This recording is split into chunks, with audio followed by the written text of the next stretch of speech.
Teka muna. Tapos ang aking legs. Ngayon nung araw ay meron ako bibinta. Ari ay bagay na napakalago sa akin. Ari napakatagal ko na itinatago ng bagay na ari. Sa mga may gusto ay comment below na lang ha. Ari ay kaya napakahirap kong ibenta para sa akin. Ari ay kasama ko sa lahat ng naging pagsubok ko sa buhay.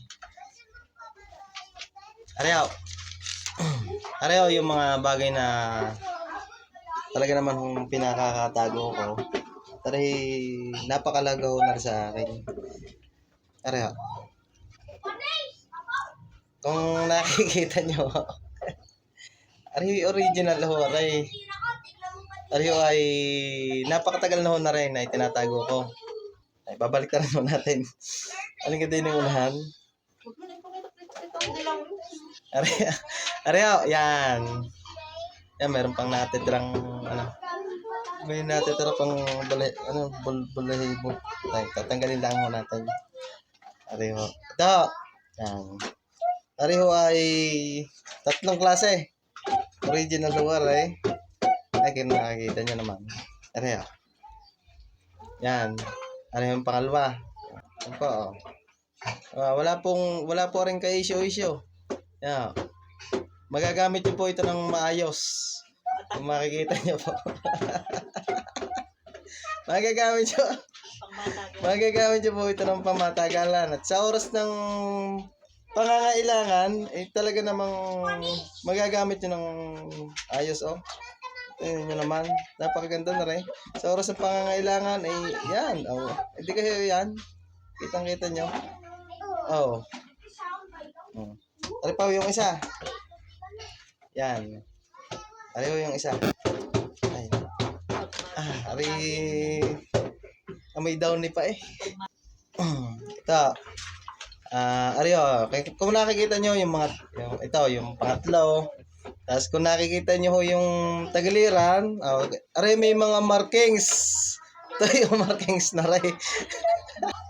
Ari yung mga, ari yung tagiliran na rin. Kung nakikita nyo, may pinaka markings, yan, yung mga gilay-gilay na yan. Pag nakita nyo yan ang napakaganda. Use but not abuse. Ito naman talaga namang medyo may presyo lang ho are.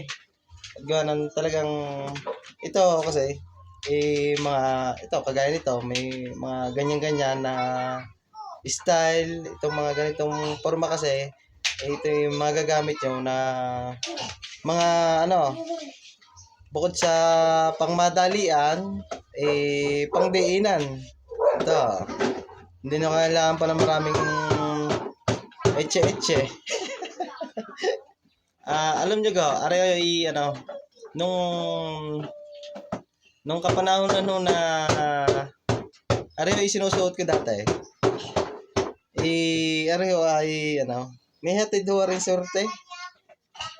Kaya lang ari kailangan ng orasyon bago nyo magamit. Ari kasing mga ibinibenta kong ari nangangailangan ho ng tamang paggamit. Doon sa mga makakabili ho nito,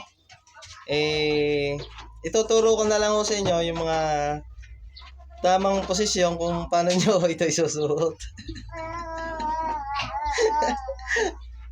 Ari kung nakikita nyo naman, talaga naman ho walang kaisyo-isyo, talaga naman ho magagamit nyo ho ng ayos sa tamang panahon at saka tamang oras. Sa tamang pagkakataon, pwede nyo hong gamitin ito.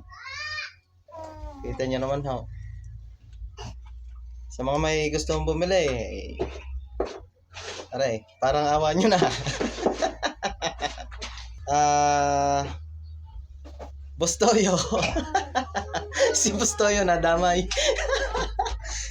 Kung nakikita mo, ito meron akong bago binibenta na talaga namang sa palagay ko ay magiging patok sa mga kalalakihan. Pwede mo itong display sa iyong museum gayon. Pwede mo itong pan-display sa iyong museum. Ito, kung makikita mo. Dahil kakaiba ito,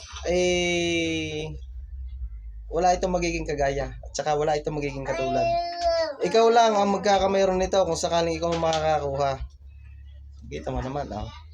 Markings pala ang niyan, eh, talaga namang kahit hindi mo ikiskis sa bato. Ay, oh. Sa mga may sa mga may gusto ay comment down below na lang ho. Dahil areo ay limited. Limited stock so aray. Pagka ho nabili na wala na kayong pagkakataon na makakabili pa ng mga ganitong bagay.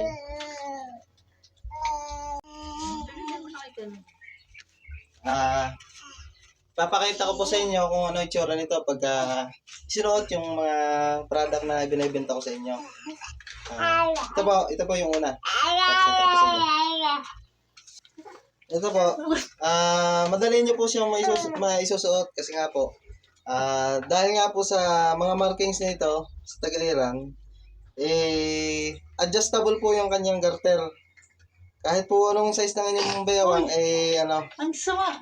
Putos ka mo sa ugat mo. kahit po anong size ng inyong bayawang, pwede. Ito po yung susunod, papakita ko po sa inyo. Ito po yung pangalawa. Kung napapansin nyo po, meron po siyang nito, yung pinaka palatandaan. So yung dito naman po nakalagay yung pinaka markings niya sa may parting ito. Makikita niyo.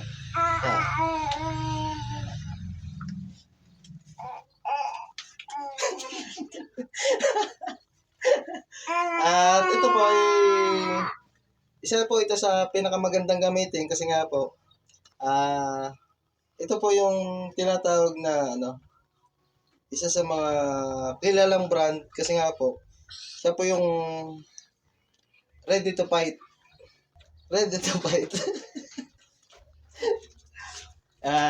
Papakita ko naman sa inyo yung pangatlo. Ito po yung pangatlo. Ay, ito. Teka muna. Tapos ang aking legs. Ito po yung pangatlo. At ito po ay isa sa pinakamalupit. Kasi nga po, ito po. Kung mapapansin nyo po siya, meron po siyang pinaka B-shape. Pinaka B-shape po siya.